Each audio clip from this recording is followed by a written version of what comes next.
At the couple's dance competition at the party, my wife called her boss. Not me. She walked past me in that blue dress I'd bought for our last anniversary, smiling as if nothing had changed between us, as if the man she loved now wasn't right behind her, adjusting his tie and looking at her with that look that used to be only mine. And in that instant, even before any music played, I knew. There was no more us. Not after that. I could have left in silence, I could have kept the pain to myself as I had done so many other times, but that was the moment everything inside me shattered, not silently, but in pieces. Then I went up on stage, grabbed the microphone, and my voice, firm, raw, painful, echoed throughout the entire hall, "You can applaud the new couple. As for me, I'm out of this charade." The silence that followed was almost poetic, as if the entire universe had stopped to listen to the end of a story. She tried to come after me, called my name out loud, tried to grab my arm, but it was too late. What dies inside cannot be resurrected with excuses. In that instant, it wasn't just the marriage that ended, it was an era of my life. An era where I believed that love and loyalty went hand in hand. And the worst part was realizing that, for a long time, I was the only one who believed it. She had left me alone long before the dance, long before the invitation to the boss. That was just the culmination of an abandonment that had already lasted for months. It wasn't a one-night betrayal.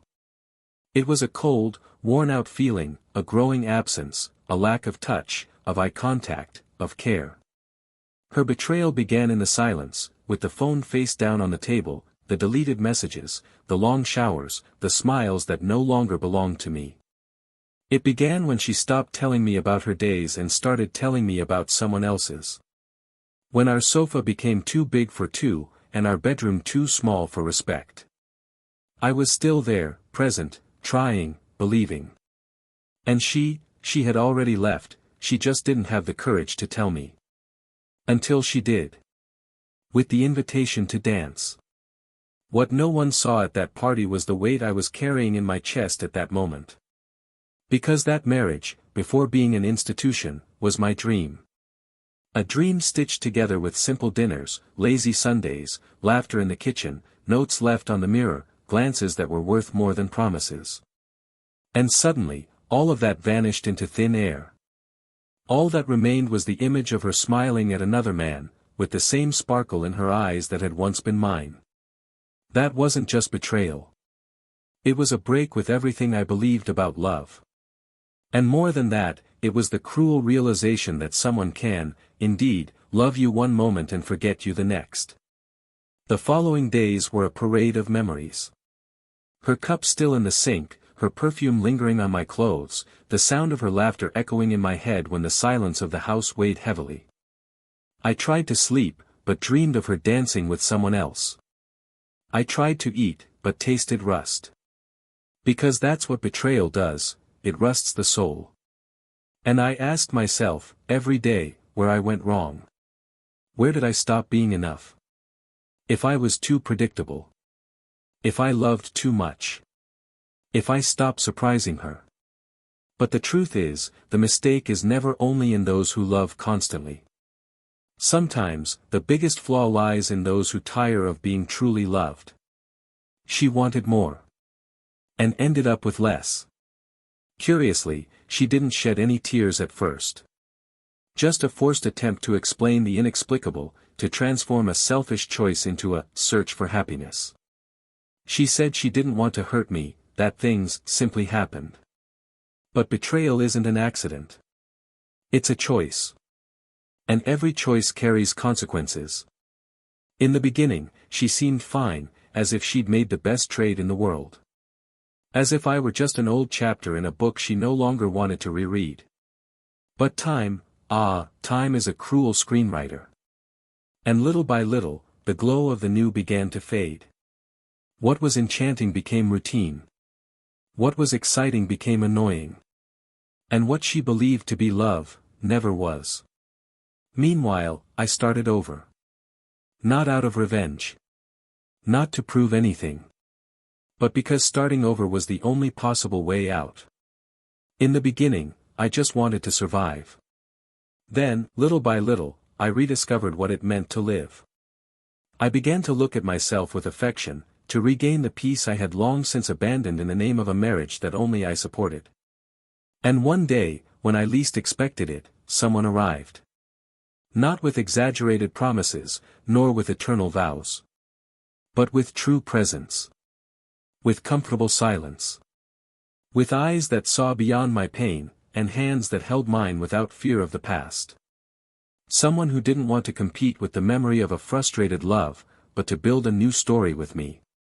And when she, the old one, finally returned, it was too late. She sought me out with eyes heavy with guilt, her voice choked with emotion, saying she regretted it, that she was wrong, that she didn't know what she was doing. And me? I only offered what was appropriate, forgiveness. Not to rekindle the relationship, but to end it. Because forgiveness isn't an invitation. It's liberation. I freed her from the weight of guilt. And I freed myself from the prison of resentment. She tried to smile, but it was a trembling, empty smile. She didn't know what to say.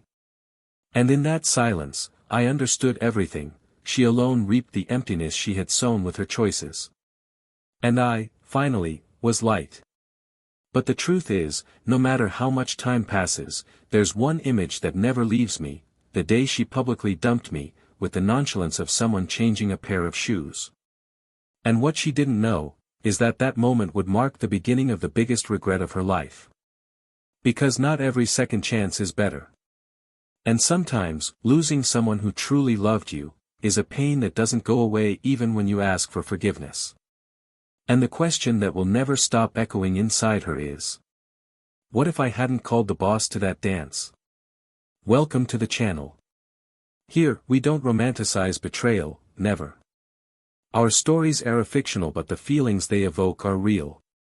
Each narrative is a clear reminder: betrayal destroys, hurts, and is costly.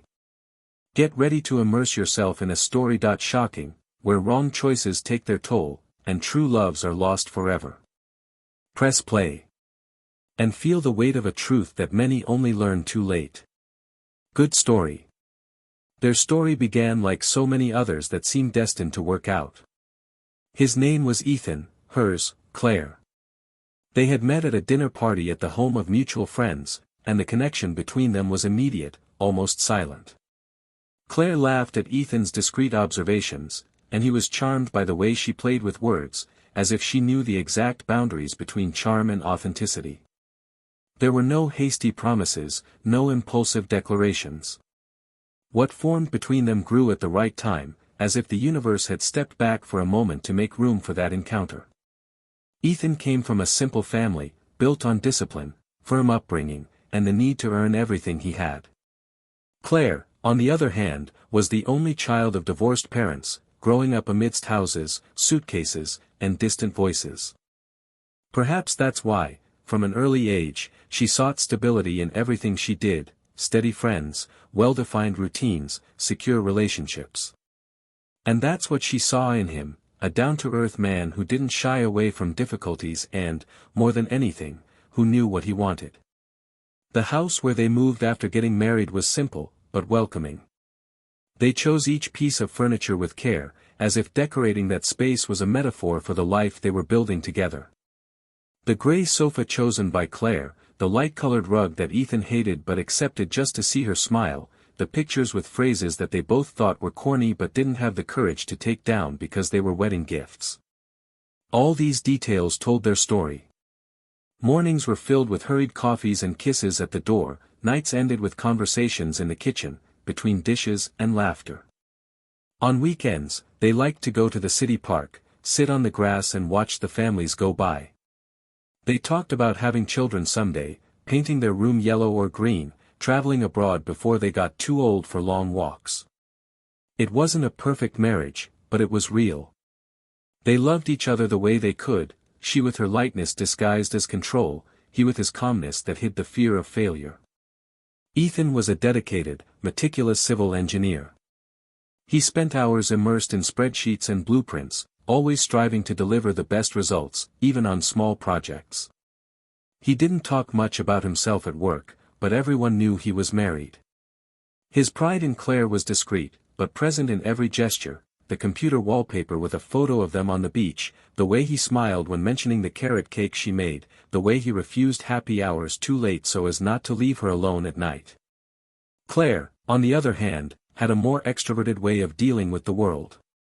She worked in event management, which meant she was constantly surrounded by people, smiles, appointments, and conversations. She had a talent for dealing with people, knew what to say, how to keep a conversation interesting, how to captivate. Always well-dressed, with impeccable hair and a perfume that marked the rooms, she effortlessly attracted attention, not out of vanity, but because she insisted on being fully present in everything she did. There was something about Clare's way of life that always seemed to seek more intensity, more beauty, a greater sense of being alive. Ethan, on the other hand, was more reserved. For him, life was made up of routines that gave meaning to the chaos. This generated small frictions between them. Sometimes she wanted to go out, experience something new, break the routine. He preferred the comfort of repetition, control over the variables. But even in their differences, there was understanding. When she complained that they were falling into a rut, he tried to change. And when he was frustrated by unexpected changes, she yielded. A balancing act that, for a long time, worked well enough to keep their love alive. The neighborhood where they lived was quiet, the kind of place where people mow their lawns on Saturdays and wave to the mailman.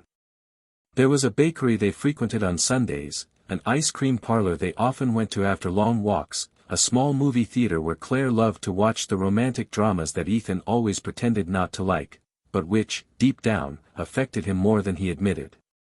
The couple's friends also seemed to envy the strong connection they had. They were the kind of couple everyone pointed to as a role model, the kind you look at and think, they're going to last. But not all solidity is visible to the naked eye. Some cracks are silent, internal, almost imperceptible until the day everything collapses. And the truth is that, even with so much affection involved, with so many happy moments captured in photographs, there were gestures that ceased to be made. Small lapses in attention that accumulated in silence. The way she stopped holding his hand at the movies, or how he started responding with grunts instead of words.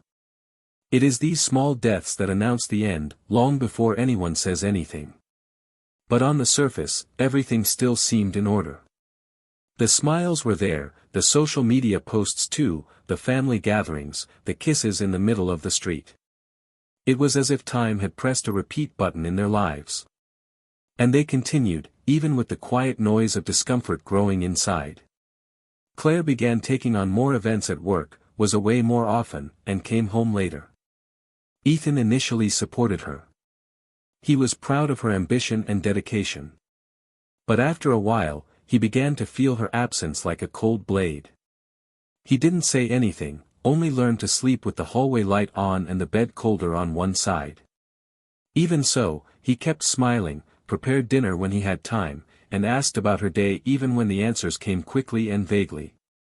She, in turn, tried to divide her time between the life they had built and the new challenges that arose. There was no ill intent, no lies. Not yet. What there was tiredness, exhaustion, and perhaps, just perhaps, a silent feeling of falling behind, that the world outside seemed more alive than the house where she slept every night. The peak of tension occurred weeks before the party. They no longer argued, but they also didn't talk like before. They avoided difficult subjects, focusing on their schedules, commitments, bills, and birthdays. Touch became automatic, kisses became less frequent. There was still love, of that Ethan was certain. But it was a love that seemed frozen in time, waiting to be rekindled. And he believed it was just a phase, that every couple went through it. All it took was patience. All it took was dedication. All it took, perhaps, a little luck. When they received the invitation to the company dance party, he even smiled, joking about dancing in public. Clare, as always, took it seriously. She loved events, she loved the glitz of nights like that. She said she'd think about who to bring, that she needed to see who would be a good match. Ethan, thinking it was just a joke, shrugged. But inside, something tightened. He knew he was no longer a priority in many decisions, and even if he didn't say it aloud, the thought throbbed. Still, he didn't ask any questions. Nor did he offer to go. Because part of him feared hearing an answer he already imagined. In the following nights, Claire spent more time on her cell phone. She said she was finalizing details for the party, that there was a lot to sort out. Ethan, again, didn't insist. He watched television alone, ate dinner in silence, organized the bills, and then retired to bed, waiting for her to enter the room already tired, ready only to sleep. And every day he thought he needed to do something, needed to talk, needed to reclaim what they were losing. But he postponed it. There was always an excuse: tiredness, time, the weather. Until the day of the party arrived. And then, everything began to change. The night that promised to be just another one among many became the turning point for everything they had built. And the cruelest thing of all was realizing that, even in the face of the abyss that opened up, none of them knew exactly when they had started to drift apart. They only knew that they were too far away to return without getting hurt. And on the other side of that distance, something awaited to be revealed. Something that would forever change how that love would be remembered. Because every love story has two sides. And when one of them silently gives up, the other inevitably carries the weight of what was left behind. The party was illuminated by warm, soft lights, people chatted animatedly, glasses clinked, and laughter echoed between songs that seemed to maintain a light and carefree atmosphere. Ethan arrived with a serene expression, but inside, something pulsed restlessly within him. Claire looked beautiful, as always, her hair perfectly styled, wearing the blue dress he himself had complimented the night before.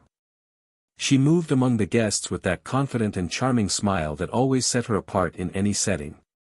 When the host announced the start of the couple's dance competition, Ethan instinctively turned to look for her, ready to extend his hand, as he always did. But what he saw froze the air in his lungs.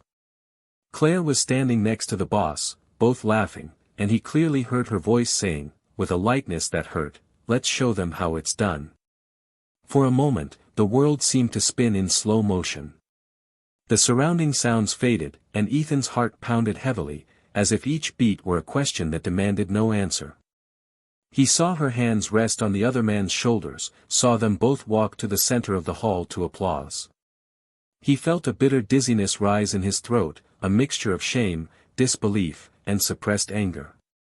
No one else noticed the silent tragedy unfolding there. It was just another dance for the audience. For him, it was the collapse of everything he believed in. He stood there, motionless, while the two danced, their bodies close, their glances exchanged as if sharing an ancient secret. When the music ended and the applause filled the hall, he no longer felt the ground beneath his feet.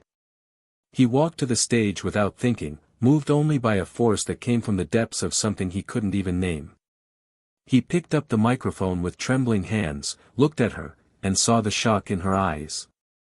Then he said what needed to be said, with a calmness that even frightened himself, "You can applaud the new couple.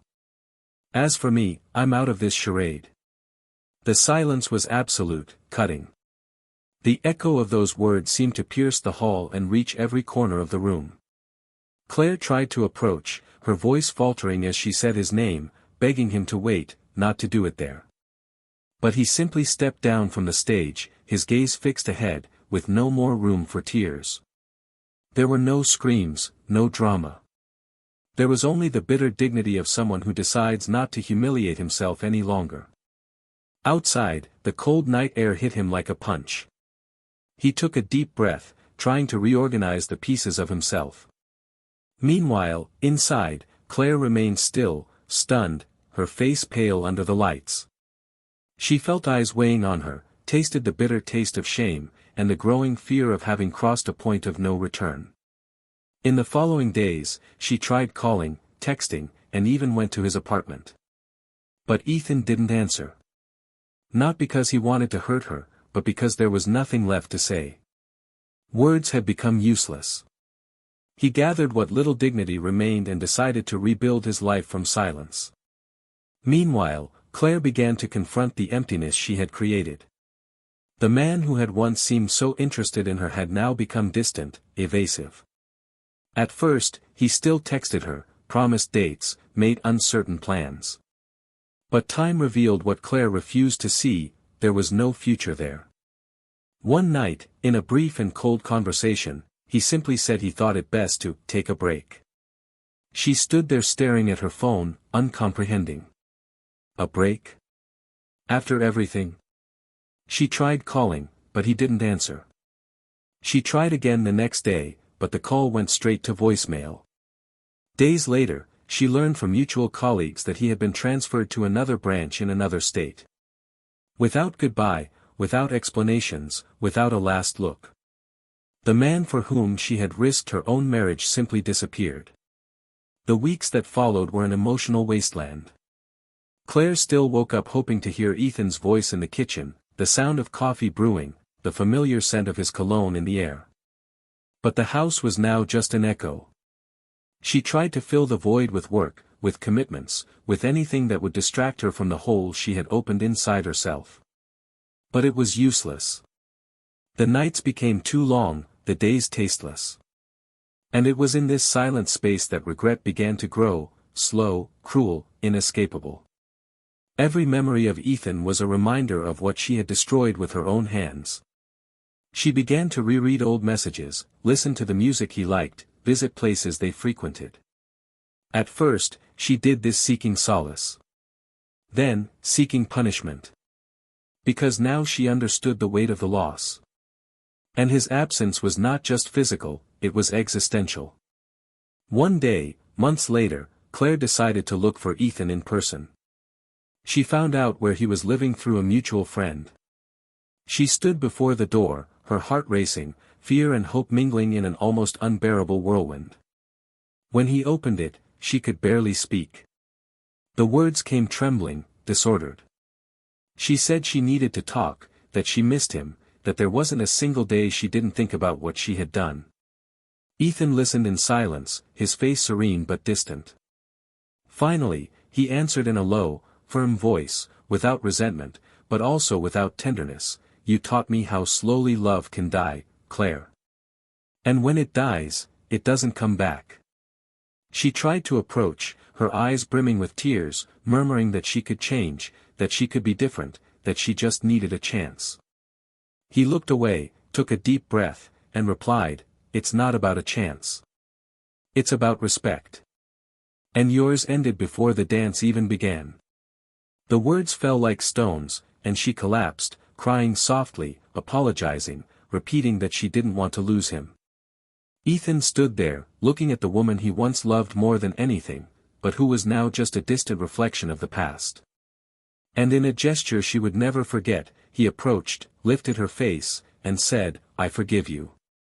But forgiveness isn't an invitation to come back. It's just the end of the pain." Then he closed the door slowly. On the other side, Claire stood still, motionless, feeling the weight of something she could never recover. Time passed. Ethan moved on, without haste. He discovered that life could be light again, that love didn't need the past to flourish. He met someone who looked at him without comparisons, who made him laugh effortlessly, who accepted him with the scars he carried. It was a calm love, without explosions, without games, without fear. A love that came like the dawn after a long night. And he realized that starting over wasn't revenge, it was freedom. Claire, on the other hand, remained trapped by the echo of what she had lost. The souvenirs were like ghosts that visited her every night. The dance, his gaze, the words on the microphone, the silence that followed. Everything haunted her with an almost cruel clarity. A year later, fate brought them together by chance in a park. Claire saw him first. He was walking hand in hand with another woman, the tranquil smile of someone who had finally found peace. Time seemed to have erased the marks of pain, and this completely disarmed her. She watched from a distance, her chest tight, her eyes brimming with tears. This was the man she had destroyed. And now he was happy. A simple, serene happiness, the same happiness she once had and threw away, believing that the new would be better. When he saw her, he stopped for a second. Their eyes met. She tried to smile, a weak, broken smile. He returned a short, respectful nod and continued walking. No words were spoken. No goodbye was necessary. Because sometimes, the truest end is silence. That night, returning home, Clare sat on the bed and let the tears flow uncontrollably. She thought of everything, the promises, the laughter, the home they had built and that she had destroyed. She realized, finally, that the betrayal had taken not only a love from her, it had taken herself from her. And as she looked out the window at the reflection of her own face, she murmured to the void, "If only I had chosen to dance with him." The phrase hung in the air, like a regret that would never be erased. Because love, when true, doesn't die all at once, it dies little by little, in wrong decisions. And sometimes, all that remains is the eternal weight of knowing that the last step of the dance was taken in the wrong direction. Life has a silent and relentless way of rearranging everything after a breakup, as if time, cruel and just at the same time, redesigns the empty spaces with what's left, or with what can still be born. That's how it was with him. After the dance of pain, the scandal, and the silence that followed, Ethan was never the same man again. And that, in fact, was the best thing that happened to him. He stopped being the hard-working husband trying to keep a crumbling sandcastle standing. Instead, he became someone more aware of his own worth, someone who learned, by force, that true love never demands emotional begging. Little by little, he redesigned his routine, filling the spaces of his old life with new habits, new experiences, and above all, with new truths. The pain became a scar, but not paralysis. It became fuel. A raw force that propelled him every day to move forward without looking back. She learned to listen to her own silence without feeling alone, and, above all, she learned that her peace was worth far more than any adulterated memory of a love that had already ended even before the scandal. The encounter with the woman who now walked beside him came unexpectedly, as is often the case with the truest new beginnings. She didn't arrive with promises, didn't ask for space, didn't try to replace what had been destroyed. She arrived whole. She looked at him and saw beyond the sadness contained in his eyes, she saw the wounded but strong man, the man who still believed that love could be a safe place. And it was precisely because she bore no resemblance to the past that she earned a place in his future. The conversations were light, the silences comfortable. She didn't judge him for still carrying the pain, she respected him for having survived it. And, with time, that man who once stepped onto a stage to end a charade finally found the sincerity of a new beginning. Meanwhile, elsewhere in the same city, a woman learned the bitterest meaning of the verb to lose. Clare didn't suffer an immediate punishment, the kind the world likes to portray as instant justice. What she faced was deeper, the daily struggle with her own choices. She found herself surrounded by memories that refused to die. Every corner of the house was a portrait of what had been. Every song that once soothed the couple now crushed her from within. She tried to move on, tried to forget, tried to believe she had taken the right path for a while. But it was a lie. The truth visited her every night. In the form of silence. In the form of absence. In the form of regret that grew like mold on the walls of her conscience. Outwardly, she maintained appearances.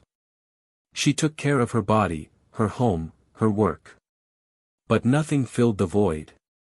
Her former boss, who had been the catalyst for her downfall, had become just an embarrassing memory. A name she no longer uttered, not even in her thoughts. Choosing him, even if impulsively, out of neediness, or in search of something new, was the most devastating decision of her life. He left, leaving her with only what remained, silence and guilt. Friends gradually drifted away. Those who belonged to her former marriage circle stayed by Ethan's side, not out of malice, but out of loyalty to what they had always seen in him, someone worthy. Clare began to live with gazes that didn't openly judge her, but carried the weight of what was left unsaid. In meetings, in cafes, in the hallways of work, she felt the presence of her own ruin with every step. The attempt at reconciliation was the final act of a soul that already recognized itself as lost. She didn't just want forgiveness. She wanted to reclaim a place that now belonged to someone else. And that's what hurt the most. To see with her own eyes that the space she had abandoned had been filled by someone who knew how to love in the right way. Someone Ethan now looked at with that same sparkle in his eyes that had once been hers. The reunion in the park sealed everything. She was alone, as she had learned to be. He was accompanied, as he deserved to be. And that silent nod was, perhaps, the cruelest moment of all. Because there was no resentment, no anger, no desire for revenge. There was only acceptance. And that, when it comes from the other side, hurts more than any scream. Months passed, and in an attempt to start over, Claire decided to move. She needed a change of scenery, streets that didn't remind her of Ethan, cafes they hadn't frequented. But there's no escaping herself. The betrayal she committed wasn't just against her husband, it was against their history, against everything they'd lived through, against the love she destroyed by failing to recognize it. And no matter how much she tried to redesign her path, she always stumbled upon something that brought her back to the point where everything crumbled. Writing letters became a habit. She never sent them. But she needed to get out what was eating her up inside. She apologized for everything. For having drifted away before she even realized it. For letting the new shine brighter than the old love. For believing that love could be replaced. In the letters, he said he understood everything too late. That he never expected forgiveness, but he needed to say he was sorry. That he remembered every little gesture of his. And that now he understood the value of things he had previously considered commonplace. Ethan, for his part, harbored no hatred. The anger faded with time. What remained was maturity, learning, and a serene faith that, despite the pain, everything happened as it needed to. He began to dedicate himself more to the new relationship, traveled, and allowed himself to dream again. One day, sitting beside the woman who now shared his life, he told her everything he had lived through. Not to dramatize, but to show her where he came from. And he heard something from her that remained etched in his soul: you survived the lie. And that's why, today, you are able to live the truth. It was then that he knew, he no longer needed to look back. Today, they live a quiet life, without great excesses, but full of presence. The love between them is not nourished by promises, but by actions. She respects him, he admires her. Together, they built a new home, where the scars of the past are not taboo, but proof that they were strong enough to continue. As for the other, she moved on, more quietly, more reservedly. She didn't get involved in new relationships for a while. She needed to rebuild herself first. And even today, sometimes, she catches herself staring at a fixed point on the wall, remembering his face on stage, their last dance, the empty look she received in return. Because there are losses that we don't overcome. We only learn to live with their echo. And so, this story ends without the redemption of old love, but with the victory of self-love, dignity, and truth. The betrayal took its toll. And she paid it with the only currency that time cannot return: eternal regret. If this story touched you in any way, leave a comment below with your thoughts. What would you do in Ethan's place? And Claire's? Your opinion is very important to us. And don't forget to subscribe to the channel so you don't miss any stories like this. Remember, betrayal is not just a breach of trust. It's the silent destruction of everything built with love. It's a choice that uproots and leaves behind a landscape where, often, nothing else flourishes. May this story serve as a warning that love only survives where there is respect, loyalty, and truth.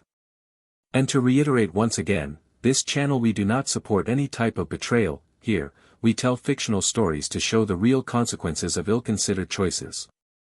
Because, in the end, the worst pain isn't that of the betrayed, but that of the one who realizes too late that they lost everything because of a mistake that could have been avoided.